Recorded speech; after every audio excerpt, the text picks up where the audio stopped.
Hi, I'm Patricia, and this is Investigating Vegan Life with Patricia Kathleen. This series features interviews and conversations I conduct with experts from food and fashion to tech and agriculture, from medicine and science to health and humanitarian arenas. Our inquiry is an effort to examine the variety of industries and lifestyle tenets in the world of vegan life. To that end, we will cover topics that have revealed themselves as common and integral when exploring veganism. The dialogue captured here is part of our ongoing effort to host transparent and honest rhetoric for those of you who, like myself, find great value in hearing the expertise and opinions of individuals who have dedicated their work and lives to their ideals. You can find information about myself and my podcast at patriciakathleen.com. Welcome to Investigating Vegan Life. Now let's start the conversation. Hi, everyone, and welcome back. I am your host, Patricia, and today I'm elated to be sitting down with Sharon Palmer. Sharon is a registered dietitian, blogger, and author. You can find out more regarding all of her work and things we talk about today on her website, sharonpalmer.com. Welcome, Sharon. Hi, it's great to be here. Hi, I'm excited to climb through everything with you. We're talking off the record, and you've got such a prolific work history. I cannot wait to kind of talk through a wildly famous blog, and so I'm excited to kind of pepper you with questions. For everyone who is new to the podcast, I will read a bio on Sharon, but before I do that, I'm going to offer a quick roadmap for today's line of inquiry, so you can follow that trajectory should you be so interested as a forecast. We'll first look at Sharon's professional and academic background and her vegan story, how that kind of all ties into one another and pertains to what she's doing now. I'll then turn to asking Sharon to briefly define some terms that seem rote, but we all actually define very differently, both the academic as well as the layperson. And then after we've gotten terms out of the way and we have a lexicon to deal with, I'll turn to unpacking her blog, her articles, her writings. We'll get into questions of curation as well as some of the prolific writing that she's done. And then I'll turn towards questions of sustainability and the conversation between that and the vegan world. Sharon has a great deal of connections in that area that I'll ask her to unpack. We'll wrap the entire podcast up with a few quick fire questions that rapid fire questions rather, that we've garnered from every one of you that has written in. We love our audiences, and we encourage you guys to write into us. We've grabbed some of those that we feel like Sharon's expertise can speak to best, and we will post those to her, and we'll wrap the entire podcast up with advice that she has and any resource that Sharon has for those of you who are looking to get involved or glean more information that her expertise serves. As promised, a quick bio on Sharon before I start peppering her with questions. Known as the Plant-Powered Dietitian, Sharon has established an award-winning career in the field of nutrition and sustainability. One of the most widely recognized registered dietitians in the world, Sharon is an accomplished writer, editor, blogger, author, speaker, and media expert. In particular, she has gained recognition for her expertise in plant-based nutrition and sustainability. Sharon has authored over 1,000 articles in a variety of publications, including Better Homes and Garden, Oprah Magazine, and LA Times. Her book, The Plant-Powered Diet, The Lifelong Eating Plan for Achieving Optimal Health Beginning Today, came out in 2012, was of critical success, which was followed by her second book, Plant-Powered for Life, Eat Your Way to Lasting Health, with 52 simple steps and 125 delicious recipes, came out in 2014. She is currently working on her third and fourth books on plant-based eating, due for publication in 2021. Sharon also contributed to several book chapters on nutrition and sustainability. She serves as the nutrition editor for Today's Dietitian, associate faculty in the MS of Sustainable Food System program at Prescott College, judge for the James Beard Journalism Awards, a nutrition consultant for several organizations such as the AICR and Old Ways, and co-founder of Food and Planet. Sharon presents frequently at conferences and is also a weekly contributing nutrition expert in the media, including print, online, radio, podcasts, television, social media, videos, and film. Sharon enjoys organizing farm and sustainability tours across the world, including her collaboration with Sterling College's Italian Alps annual tour. Sharon recently completed her Master's of Science in Sustainable Food Systems from Green Mountain College in Vermont, and she still has time to blog every day for her popular online community with over 400,000 members strong and growing at the Plant-Powered Dietitian. Living in the sustainability mecca of Ojai, California, with her husband and 2 dogs, Sharon enjoys tending to her own organic garden, visiting the local farmers market, volunteering in local environmental organizations, and cooking for friends and family. So, Sharon, I'm excited to kind of unpack everything that you're doing. You're a prolific individual. You've got an amazing body of work. But before we get to that, I want to ask you about a few acronyms we were talking about offline.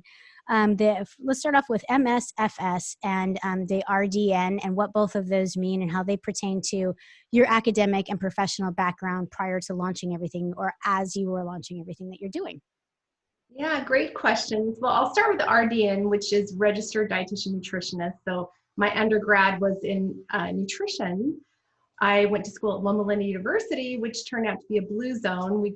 I'm not sure if you've heard about the blue zones, but it's these populations around the world where people live the longest, and they've been really founders in the plant-based movement, and that's where I did my undergraduate nutrition work. And then I went on to get my master's in sustainable food systems recently at Green Mountain College. So this was something that I'd been really wanting to do to really establish myself more in sustainability, really take a deeper dive into that area. So that is something that I've more recently acquired. But the registered dietitian field is really represented by dietitians who study nutrition and they've completed their internship and they're, considered the nutrition experts that are out there working in all sorts of settings around the country. Yeah, absolutely.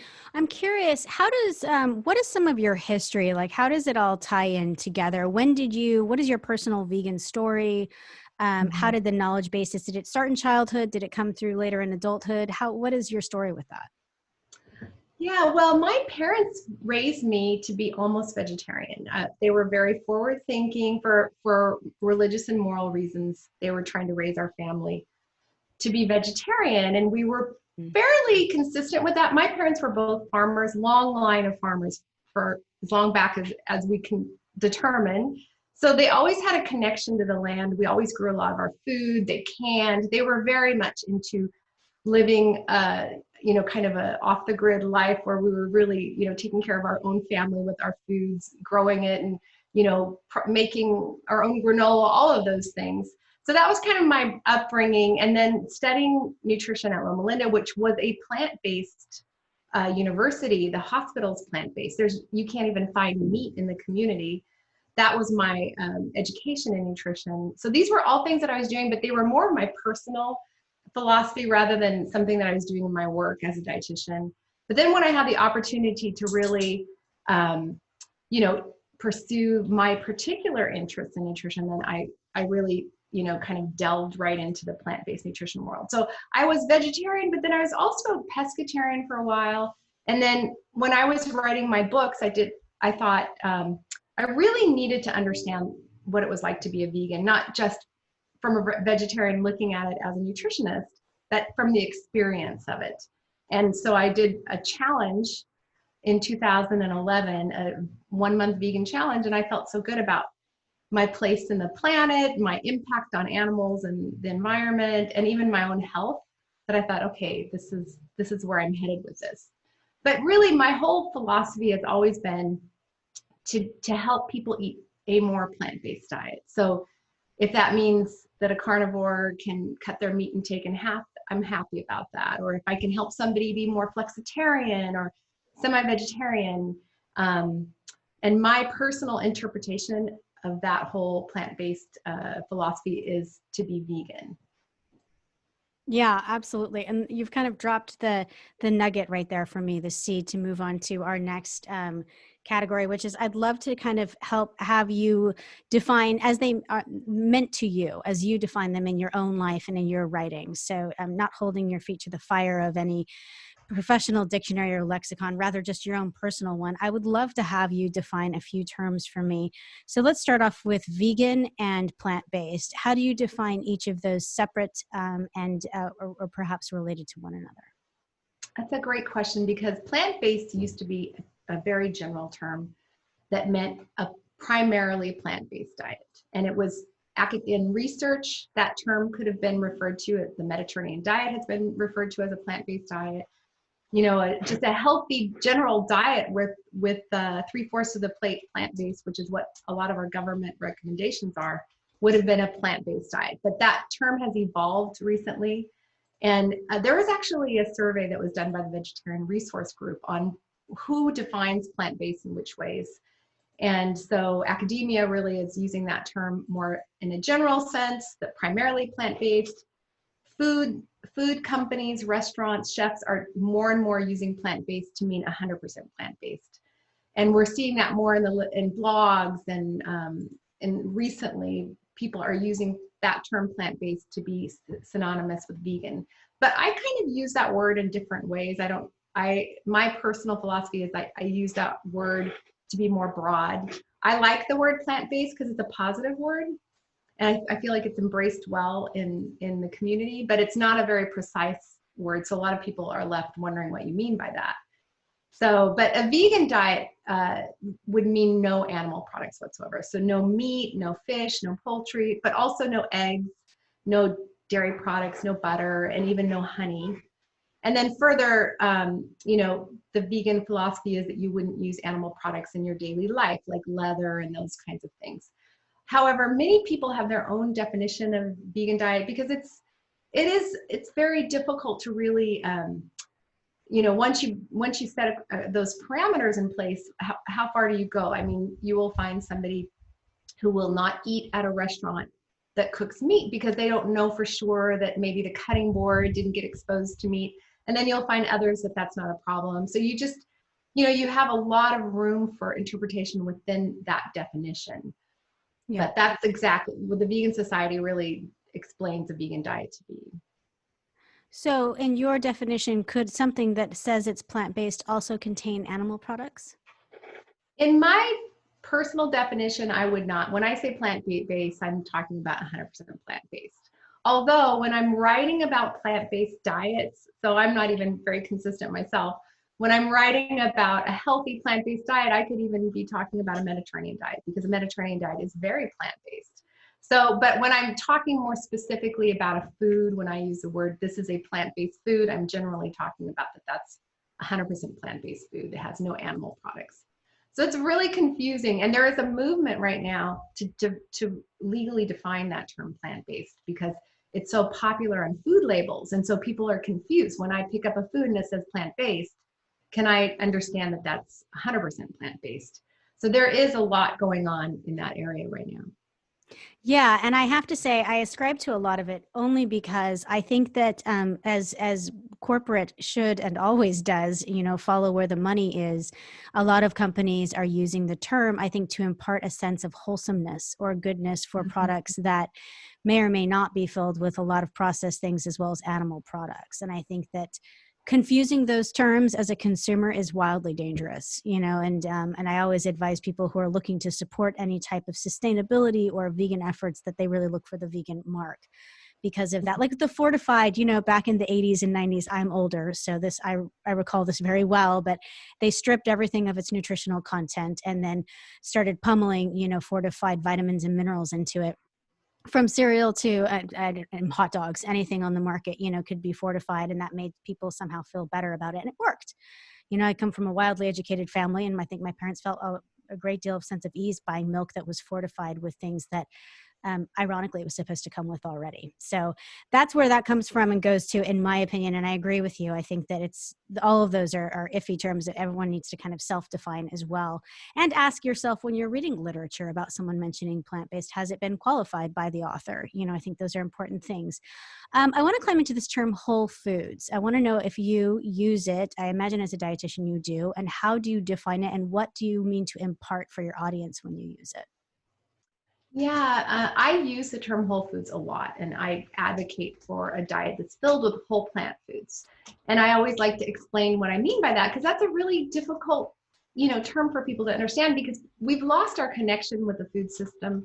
I mean, most of us are removed from agriculture. We don't live near farms, so we really don't know what a whole food looks like. I'll never forget that I was volunteering in an elementary school teaching a nutrition class, and I brought a basket of produce. And children didn't know what an orange was or a potato was. So, there's so much of this, kind of lost connection. But when I talk about whole foods, I talk about trying to eat foods that are minimally processed, that they resemble the original food, at least in some way. So when you're eating, for example, if you're eating steel cut oats or old fashioned oats, you can actually see there's a kernel of oat there. If you looked at it, that's the kernel that came from the oat plant and it was harvested. You can still recognize its origin. If you're eating an apple, you can see there's a stem, it was picked from a tree. You know, those kinds of things where we actually can trace the food back to its origin, compared to things that are more ingredients where they've been highly processed and we can no longer recognize their origin. So we know that these whole foods have more of the original nutrients, like the examples you were giving with when we refine foods and how we put back nutrients. When we're eating these whole foods, they have those nutrients to begin with, plus things that we could never ever put back into foods, like phytochemicals.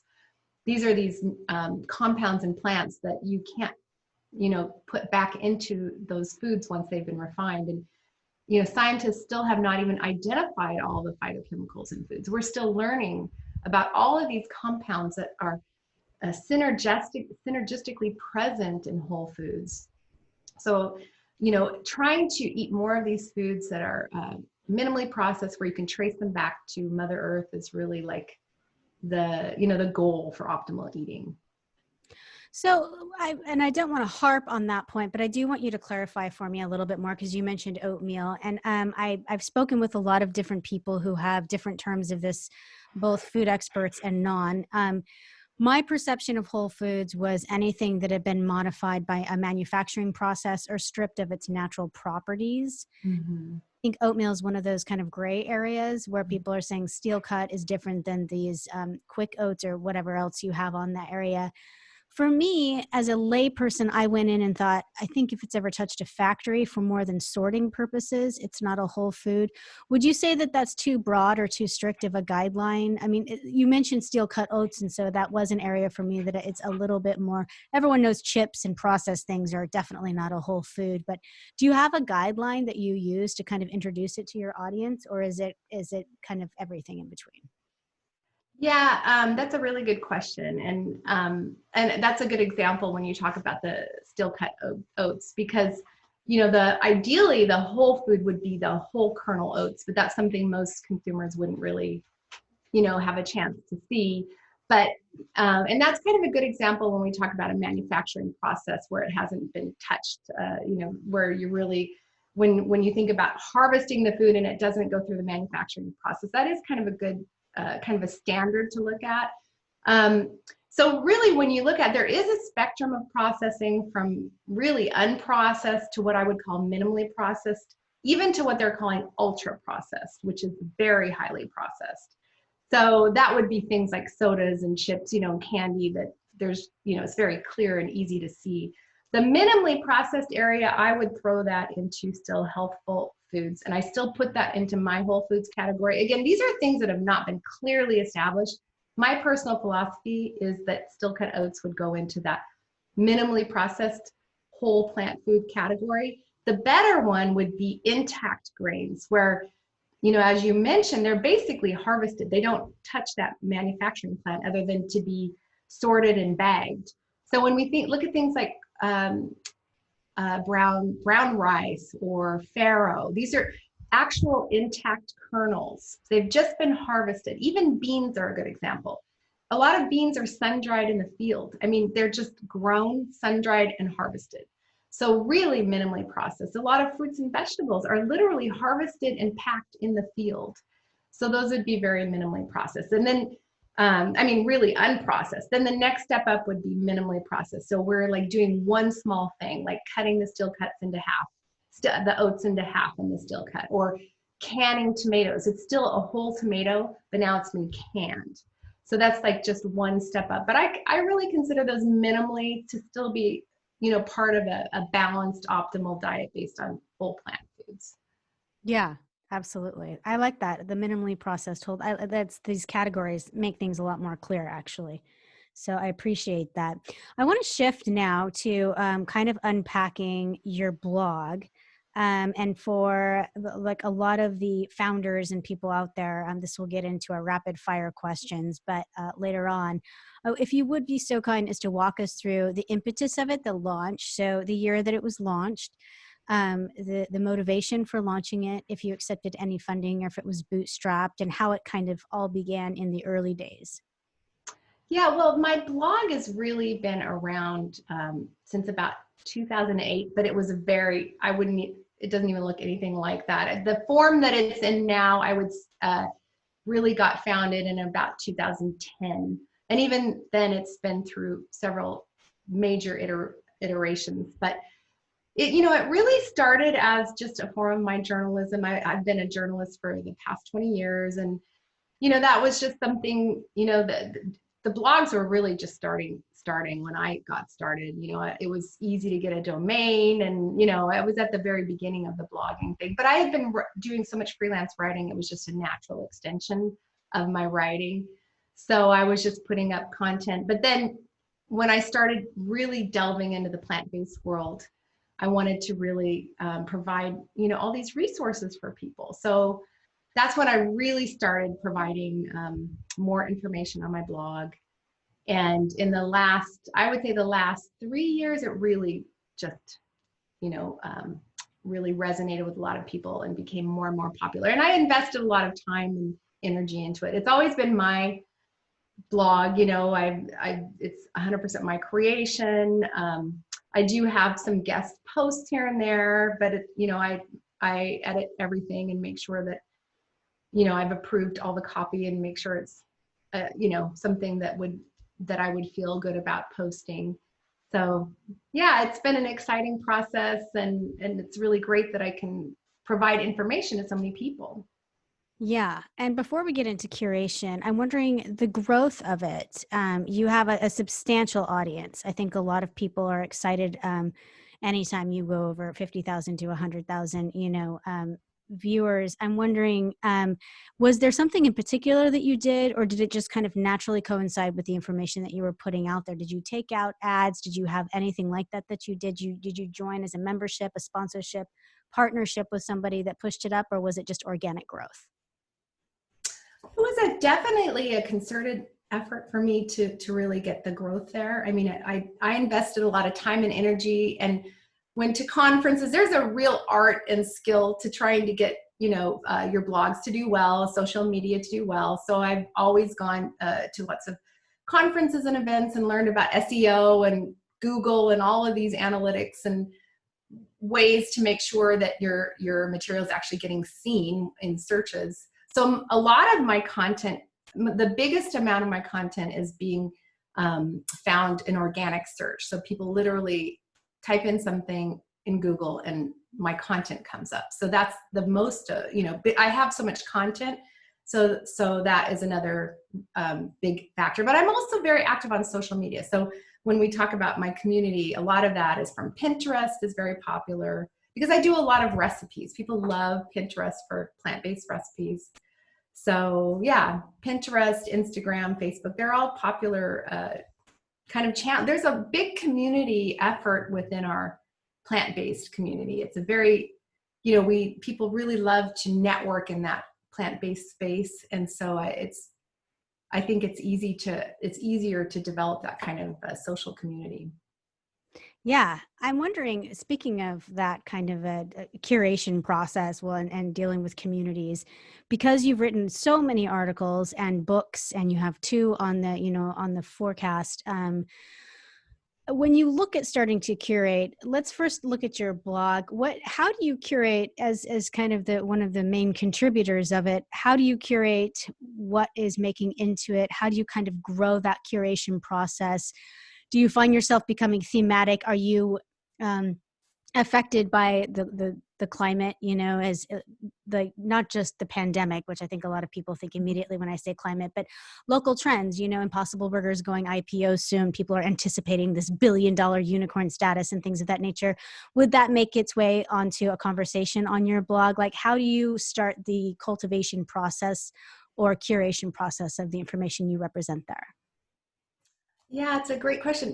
I'm a nutrition editor, as you mentioned in my bio, and I kind of think of my blog as an editor. I literally have an editorial calendar, and I have evergreen things and I have seasonal things, but I also I change my blog every week. I change my blog calendar. Like right now, I'm looking at next week's calendar because I post every day. So I wouldn't really say that I'm a newsy oriented blog, but I do try to stay very relevant. Like, for example, I did a piece 2 or 3 weeks ago on how to social entertain during the COVID. Like, it was summer festivities. If you're going to have somebody over, how do you do it socially? And, avoid any contamination or spreading it in a small group. So that was a very relevant, timely piece. I did one on COVID immunity because I was getting all these questions about foods, supplements that might prevent, virus infections, those kinds of things. So I did a really detailed piece on what we know about immunity, COVID, foods, supplements. So I do try to weave in some of that. And then the seasonal approach, but I'm constantly trying to see what people are talking about out there. What are the hot topics, and I want to deliver that. But I also kind of want to be comforting. I believe plant-based healthy food is delicious. And when I celebrate local seasonal foods, I'm just in love with fresh food. I think it's the most beautiful thing. The farmer's market, when I come back with a picture of something, I just want people to be comforted by that too. So there's a lot of that element. A lot of my personal lifestyle and philosophy is represented in the feeling of what I put out there.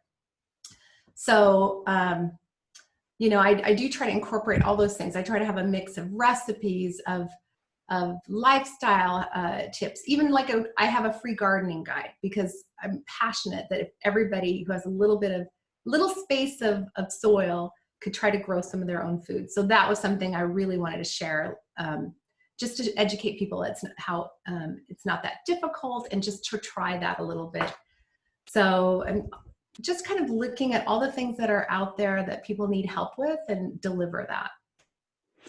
And that kind of reaches into, I'm wondering about your cookbook and the recipes that you've written that came out in the past. I know you've got books in the future that I would love to have a little sneak peek at. But I was wondering, when you go to curate recipes, it's even, for the world's most diligent self-edited chef, I think it can be a little bit Sophie's choice. I think that there can be a little bit of like, what do I include? And with that, maybe perhaps you've been advised to think about audience and things like that. When you go to write vegan recipes, are you thinking about your lowest common denominator? Are you also thinking about the expanse for these people that have been doing vegan for a long time? Do you incorporate processed vegan foods that you think will turn people on, like the occasional diet cheese? Or I'm doing name dropping here, but you can insert anything you want. Do you go as far as to help people make their own vegan cheese? How did you personally come at that, like those myriad of issues? Yeah, that's really great. Good questions, because I try to stick with my whole food philosophy as much as possible, but I also want to be, helpful for the average busy person, who does have a few of these products around the house. So for example, I was just testing a mac and cheese recipe, a vegan mac and cheese, and it has plant-based shredded cheese, that you could find at any supermarket. But I'm also going to have a homemade version for people who really will make their own cashew cheese, which is a thought out process because you have to soak your cashews. You can't just whip it up. Whereas the one with the store ready shredded plant-based cheese, you could make it up very quickly. So I want to have both of those options. Even though I think that the making yourself is a more helpful option, but I want to help people where they're at, and even realize that maybe on a Wednesday night they're going to use the packaged item, and maybe on a Sunday they'll make the homemade one. But when I look at my books, I try to think of a few things. I want to have ingredients. These are my recipes in my books. I want to have ingredients that you could find in most typical supermarkets, that you don't have to go to 3 different supermarkets to find the ingredients. I want ingredients that most people are familiar with, they've seen, and not too many ingredients in a recipe that it's overwhelming, not too many steps, and I also really celebrate seasons. I'm very inspired by global inspiration. I live in California.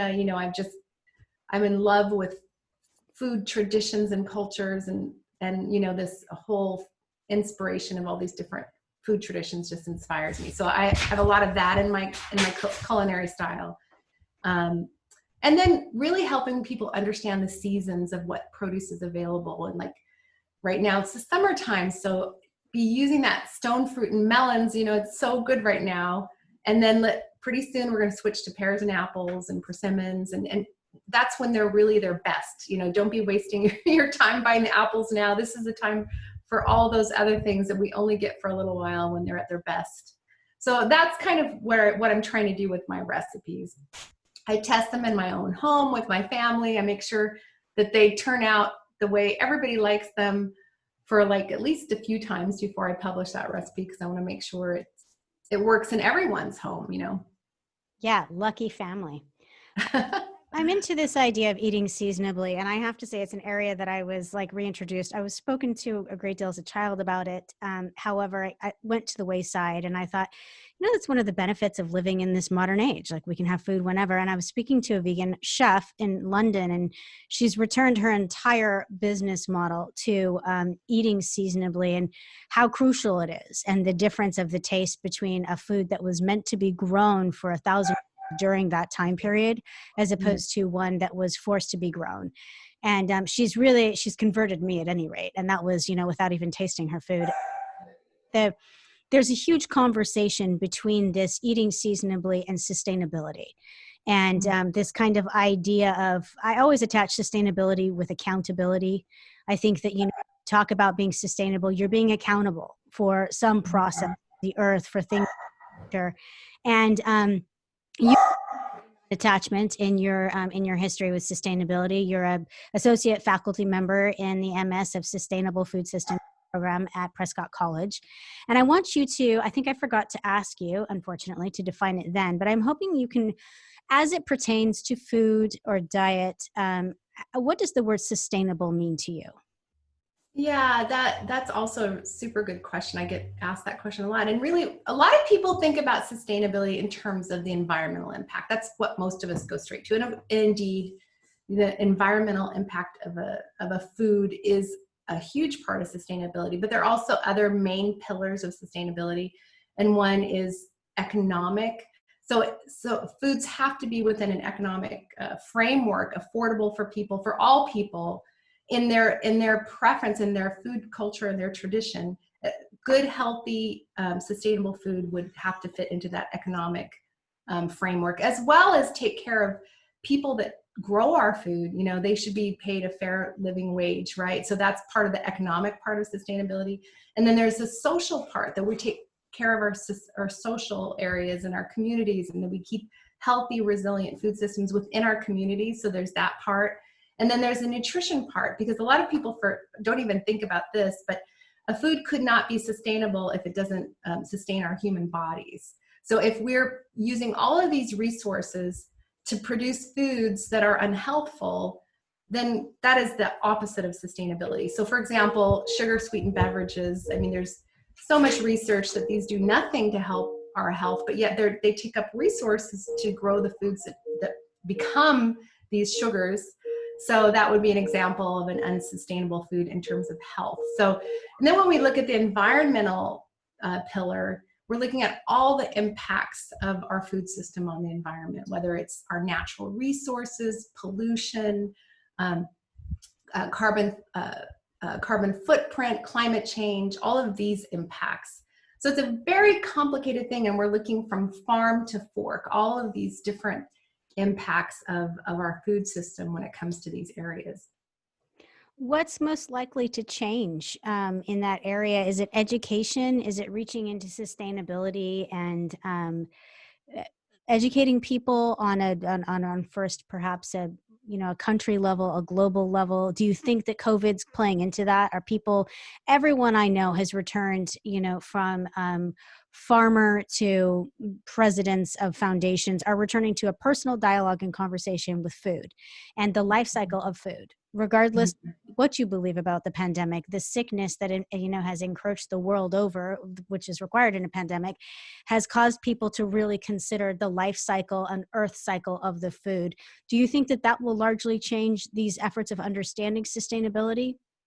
I think so. I think it's a starting place because people are actually examining it. I mean, they didn't even think about these issues before. We have a lot of people, like Michael Pollan, Marin Nessel, who really brought this to the forefront, and people started thinking about where the food comes from and all the things that it takes to get food to your plate. So I think that's really a starting place for people to at least examine, their part in the food system. And there are so many small things that we can do along the way. And I mean, some research is showing that our daily food choices could be the most impactful thing that we as individuals do for the environment on an individual level, even more than our transportation. So that's a very powerful thing. We eat 3 times a day. Many of us eat more, with snacks, and those are all opportunities to make a big impact on an individual level that can really accumulate. And with climate change reports coming through with the IPCC climate report, it's even more, compelling that we need to make some changes very quickly to cap our climate change. So it's really, really important. Absolutely. I had a guest on that said you probably have between 12 to 15 vegan and environmentally impactful choices that you're making every day, and the end of the day, the consumer dollar is really what moves things. I believe in, politicians making the right choices and voting for the right causes, but nothing will affect our economy faster than bankrupting, companies that produce products that hurt causes towards sustainability. It's just, it happens overnight, and we've seen it in our nation's history. So I agree with you on that. I wanted to move into asking you kind of specifically, we've had a lot of people write in asking questions that they really want dietitians answering in regards to a vegan diet and things of that nature. So I'm hoping you'll indulge me. And for everyone listening, we do love your questions, and I intend to put all of them. I know that I sometimes boil them all into one so that we can cover 10 at once. So if you feel I haven't answered it or asked the appropriate expert, write it back in, and I'll make sure to word for word that one out. So we've had a lot of people kind of reach in and ask the common misperceptions that you come into about a vegan diet with people who aren't vegan on a dietary level. So there's a lot of people that write in saying, I'm constantly being berated and attacked for my protein, even though if you're eating a vegan vegetable based protein diet diet, you're getting all the protein you need. How do you kind of respond in a layperson's term to people who ask about calcium, protein, kind of the big heavy hitters to veganism? Do you have like a go-to index that you choose from, or do you refer them to a website? How do you approach that? Well, I do have some blogs on that you could access. I have a lot of resources when it comes to these, these really important topics. Like protein is one that you brought up. It's a very common one. I hear it all the time. It will always come up whenever I speak or whenever I'm involved in that topic. And we're learning more about plant protein quality. There's been some recent research that has been published. And this old-fashioned idea that you had to complement proteins if you're eating a plant-based diet is no longer founded. It's been disproven. Your body can actually have a pool of amino acids. So as plant proteins may not have a really good balance of all the essential amino acids at one time, but your body is able to create a pool of these. So as long as you're eating a variety of foods during the day, it's okay. You don't have to worry about each meal balancing out different amino acids. So really, also the research is showing that on average, vegans are getting enough protein. So, it's really not so much a concern as people might think it is. That said, I still think it's important to get enough protein. I have talked to people who are eating a vegan diet that have horrible diets that are literally not getting enough protein. So, I'm a believer in eating a well-balanced, nutritious diet to feel your best and to have optimal health. So it is important to plan your meals well, to make sure they're balanced, that you have a good source of plant protein, things like beans, tofu, tempeh, nuts, seeds at every meal. Whole grains also have protein, and vegetables also have protein. So having those foods at each meal should provide you with a balance of those nutrients that you need. Absolutely. I think it's also key, as you're saying, to remember, regardless of any diet anyone is practicing, there has yet to be a study that's taking, just lay people from every form and comparing all of their levels against each other. Attacking someone for being deficient in this or that doesn't necessarily mean that the rest of society isn't walking around that way as well. Mhm. And it's crucial to remember that not everyone who's living off of, the standard American diet is walking around so healthy. We're all dying of heart disease, so we're obviously not. Yeah. Yes. Good point. We had people write in. There was a great deal of information, or people are curious about talking to their doctors. This is a very Mhm. highly emotional question we get a lot, where people are saying, I want to find a doctor that's open to veganism and things of that nature. And I'm not putting that to you. I'm wondering, as a dietitian, how do you feel? Let's use the United States and not go globally right now. How do you feel the larger medical community? What is their knowledge base based on like dietary requirements and things of that nature? We all know there's been studies that came out that over 80% of the medical institutions as of 2014 were not required to know pretty much anything about diet. The Yeah. dietary. They study disease and sickness, and I don't think that's ever been lied about on their part. But for you personally, how well versed do you think the average general practitioner or MD or OBGYN or all of these people that people are going to are with requirements or different dietary trends? Should people be seeking advice from their doctor? Should anyone be disclosing dietary followings to their doctor? How does that all kind of play out for you personally? Yeah. Great topic. And as you alluded to, there was one study that found that the average physician has 8 hours of nutrition education in his entire medical education. So, and a lot of people don't know that. They really rely on their physician. And I'm not trying to bash physicians. I do encourage you talking to your physicians, but even in the nutrition world, dietitians who spend their life studying nutrition, may not be up on plant-based, because in our field of healthcare these days, there are so many specialties. So plant-based is one very specific specialty. And if you're not plant-based yourself, if you're not involved in that, you may not really be up on all the things that you would need to know, like plant protein or B12 or all of these things, where, for example, I wouldn't really be I'm not a sports dietitian. I really do not have expertise in that whole field that's very specialized. So we're seeing more and more specialization in nutrition and even in healthcare. So I do think it's important to keep your physician apprised of this. And there are certain, I recommend getting your B12 evaluated annually at your physical. So that's one reason to talk to your physician, just to make sure your B12 status is good. Iron status, those are all things that when you're doing your annual checkup. So that's one reason to make sure you talk to your physician. But I've had many stories of physicians that may not have a lot of knowledge in plant-based nutrition telling their patients that that's not healthy, they should go off that diet. I literally have many stories of that. So that's a little discouraging. I think it's just important to know that they may not have that background. Although I think it's changing. You're seeing more and more movement of physicians getting into prevention, actually acquiring more of this nutrition knowledge, and even plant-based nutrition knowledge. You can find physicians that are skilled in this area now. There are different, like PCRM is one organization that's a plant-based organization working with physicians. So you could find out, recommendations for physicians who are familiar with that, this field. Yeah. So I do find it's a little discouraging. And, our healthcare field, our education in healthcare and nutrition has always been a little old-fashioned about disease management rather than prevention. So my education in nutrition was all about disease management. We didn't talk about prevention. Now it's changing.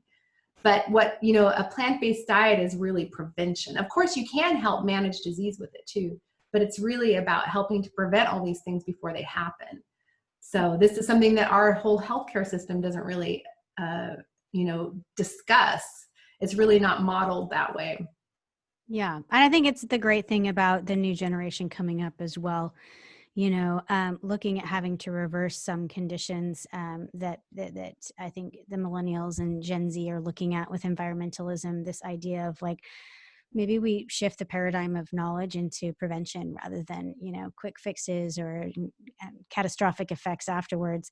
Piggybacking on your B12 evaluated annually that you kind of advise people to go on, we had people ask about what are the top 5 pieces of advice you would give someone to consider given an annual, like you're talking about the annual checkup, or about their diet in particular. When you speak to them, are there any like 5 or 3 main top things that you advise someone look at when they're kind of looking at their diet?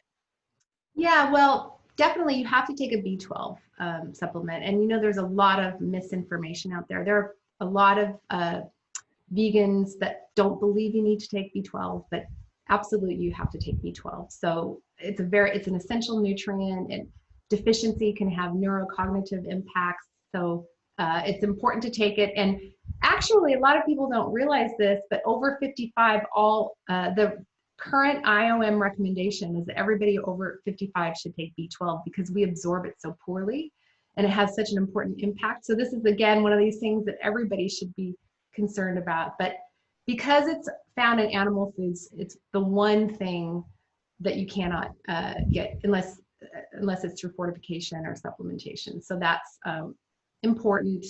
And then when you're having your annual checkup, as I mentioned, to get that evaluated, just to make sure you're getting the right amount to have no deficiency.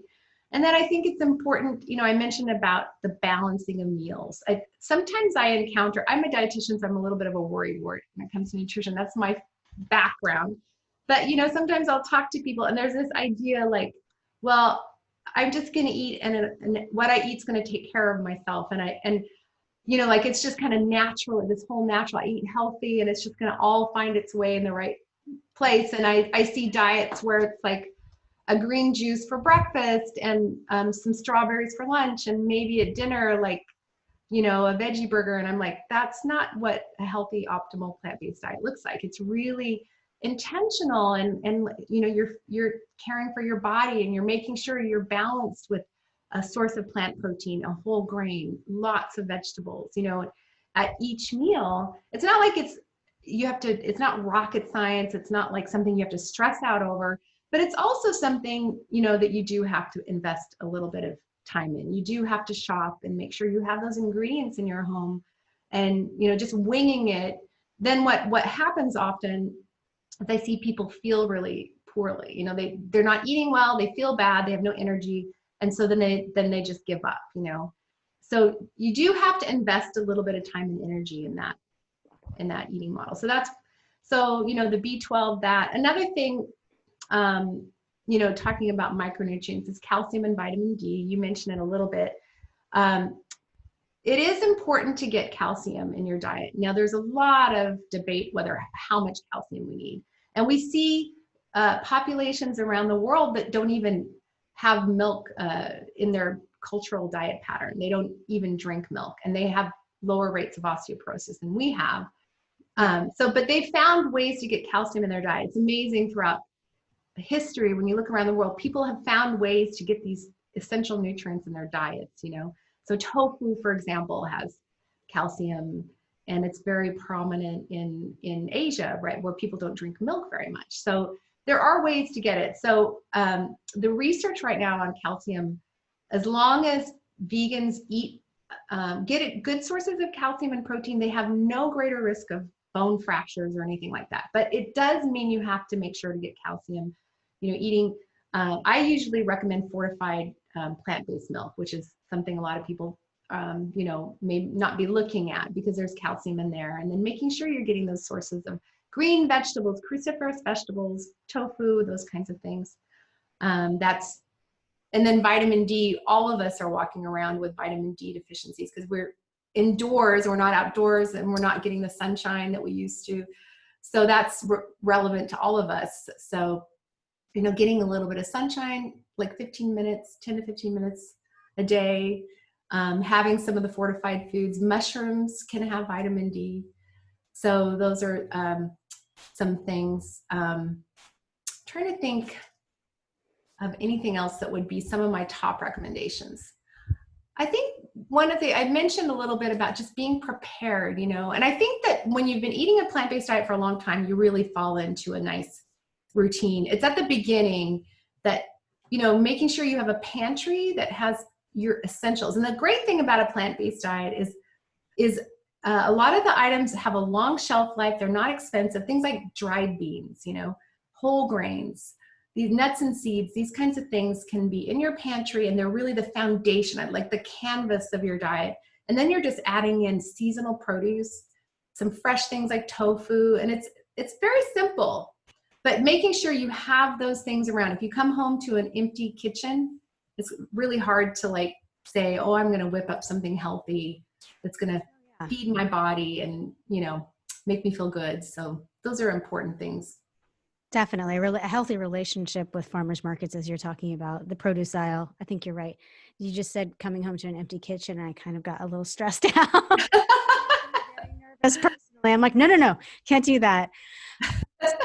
Sharon, thank you so much for giving us all of your information today. We're out of time, but I really appreciate you sharing all of your wisdom and all of the story, your personal narrative about your businesses and your books. I really do appreciate your candor and your information. Thank you. It was great to be here. Great questions, great conversation. Oh, fantastic. I love it when people enjoy themselves as much as me. Listening, we have been speaking with Sharon Palmer. She's a registered dietitian, blogger, and author. You can find out more on her site, sharonpalmer.com. And until we speak again next time, remember to stay safe, eat clean and responsibly, and always bet on yourself. Sláinte.